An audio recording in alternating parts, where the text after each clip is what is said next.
Hi everyone.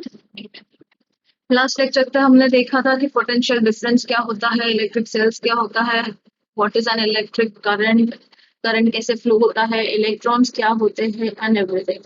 Today we start with a new topic that is resistance and Ohm's law. Now Ohm's law says that कि ये जो physical state होता है of a conductor remains constant, यानी जो physical states है, जैसा material हो किसी भी वायर का, उसका टेम्परेचर हो, उसका area of cross section and उसका लेंथ, ये चार factors. I repeat it again. Physical states के मतलब होते हैं किसी भी वायर का length, area of cross section, temperature and material. अगर ये चीजों को हम कांस्टेंट रखें, यानी अगर ये चीजों को हम सेम रखें, then the current flowing through it, yani the current flowing through the wire will always be directly proportional to the potential difference between the two ends. ये स्टेटमेंट का मतलब ऐसा है कि जिस वायर से हम करंट पास कर रहे हैं, उस वायर का लेंथ, उसका एरिया ऑफ क्रॉस सेक्शन, उसका टेम्परेचर एंड उसका मटेरियल अगर हमने कांस्टेंट रखा, सेम रखा, तो जैसे जैसे हम पोटेंशियल डिफरेंस बढ़ाते जाएंगे उस सर्किट में या उस वायर में, वैसे वैसे करंट बढ़ते जाएगा. तो पोटेंशियल डिफरेंस बढ़ रहा है तभी करंट बढ़ रहा है साथ में. इसके लिए इसको बोलते हैं that current is directly proportional to potential difference. यहाँ पे दिया है, देखो, the physical state means length, area of cross section, temperature and material. So based on this statement, I can say that current is directly proportional to potential difference. So I is directly proportional to V. तो ये proportionality sign हटा के equal to sign डालते हैं तो हमेशा एक constant add करना पड़ता है, क्योंकि ये डेरिवेशन है छोटा सा. तो डेरिवेशन के एंड पे हमेशा फॉर्मूलाज मिलते हैं, जैसा मैंने चैप्टर नंबर 2 में भी बोला था. तो फॉर्मूला लाने के लिए इक्वल टू साइन होना जरूरी है. सो आई इज इक्वल्स टू के अप इनटू बी लिखा है, क्योंकि जब जब हम प्रोपोर्शनलिटी से इक्वालिटी साइन पे आते हैं, we always need to add a constant, and that constant over here is K. And इस के का वैल्यू हमेशा 1 रहेगा. सो जब ये के इस साइड पे आएगा, so it becomes I into 1 upon K equals to V. So this 1 upon K is nothing but R. So ये जो 1 अपॉन के है ये कांस्टेंट है, और यहाँ पे ये क्या बोलते हैं, ये लॉ में that constant is nothing but the resistance. So hence we say I P equals to IR or R equals to V upon I. So this is what is Ohm's law, which says that the current is directly proportional to the potential difference. Confusion है अभी भी, मतलब कुछ नहीं समझा, right? So let us see this with the help of an example or with the help of an activity. See, ये पहला diagram. अभी इस डायग्राम में क्या दिया हुआ है, यहाँ पे एक ही सेल है, यानी इसका पोटेंशियल डिफरेंस है. नेक्स्ट, ये voltmeter potential difference measure करने के लिए, ये एमीटर करंट मेजर करने के लिए. This is the plug. अभी प्लग की के अंदर डॉट है, इसका मतलब कि ये प्लग की ऑन है and the current starts flowing, right? Now we see another diagram. अब पहले सेकेंड डायग्राम में फर्क क्या है, यहाँ पे सिर्फ एक ही सेल था, यहाँ पे अभी 2 सेल है. इसका मतलब क्या है कि हमने पोटेंशियल डिफरेंस बढ़ाया है. तो लास्ट स्लाइड में हमने क्या देखा था कि अगर पोटेंशियल डिफरेंस बढ़ाते हो तो करंट साथ में बढ़ना चाहिए. And we have one more diagram which is having 3 cells. तो लेट अस सी कि जो स्टेटमेंट में लिखा है वो सच है या नहीं through this table. For example, when the number of cell is 1, यानी जब एक ही सेल होता है, the current flowing is 0.212 and the potential difference is 0.3 volts.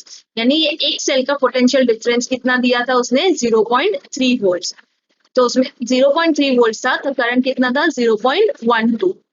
Next, जब हमने सेल बढ़ा दिया, यानी 1 से 2 सेल किया, we made a battery, then number of cells were 2, क्योंकि हमने सेकेंड सेल ऐड किया. तो पहले सेल का पोटेंशियल डिफरेंस सिर्फ 0.3 था, 2 सेल ऐड किए तो पोटेंशियल डिफरेंस बढ़ गया, कितना हो गया, 0.5. तो पोटेंशियल डिफरेंस बढ़ गया, इसके लिए you can see the current also increase. पहले था 0.1, now it is 0.2. Then we added one more cell, so number of cells became 3.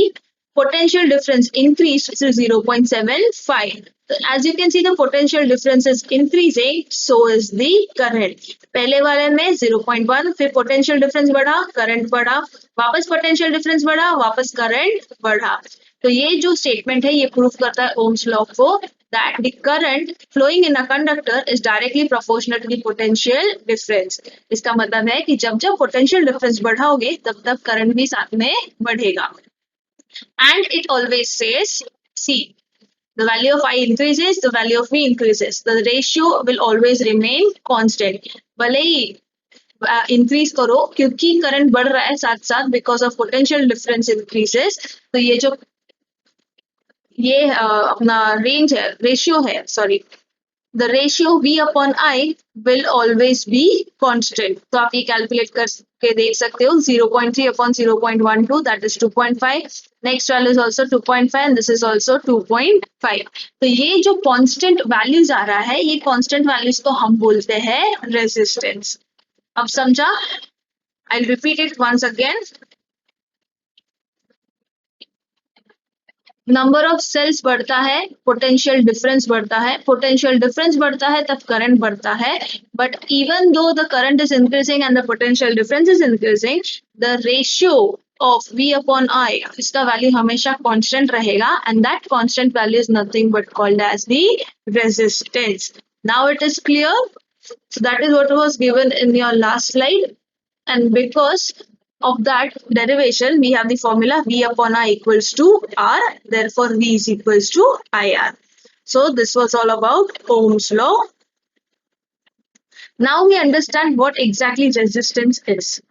Resistance is nothing but the obstruction in the flow of electrons. ये जो electrons move हो रहे हैं उनके बीच बीच में अगर ये atoms हो, दूसरे metallic ions हो, ये जब जब dash होंगे ना, अभी suppose ये atom ऐसे move कर रहा है, ये electron ऐसे move कर रहा है, so this dashing of electrons against the atom is nothing but called as resistance. So इससे क्या हो रहा है कि बार बार अगर इलेक्ट्रॉन डैश होता रहा तो वो आगे बढ़ ही नहीं पाएगा, और अगर इलेक्ट्रॉन आगे बढ़ नहीं पाएगा मतलब करंट ठीक से फ्लो नहीं हो पाएगा.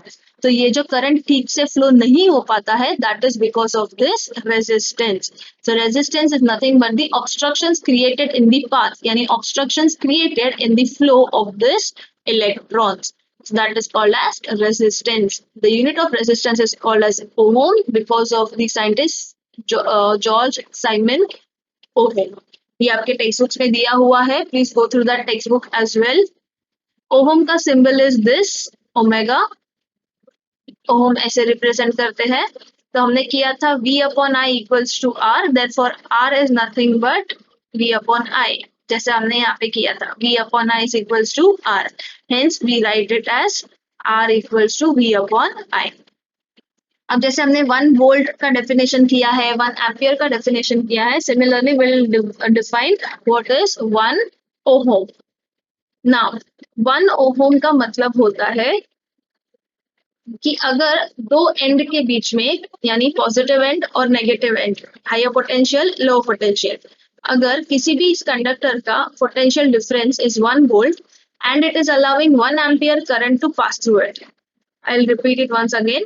दो पोटेंशियल डिफरेंस दोनों के बीच का 1 वोल्ट है एंड वो 1 एम्पियर करंट पास होने को अलाउ कर रहा है, that means the resistance is 1 ohm. See, if 1 ampere current flows through a conductor when a potential difference is 1 volt, then the resistance of the conductor is said to be 1 ohm.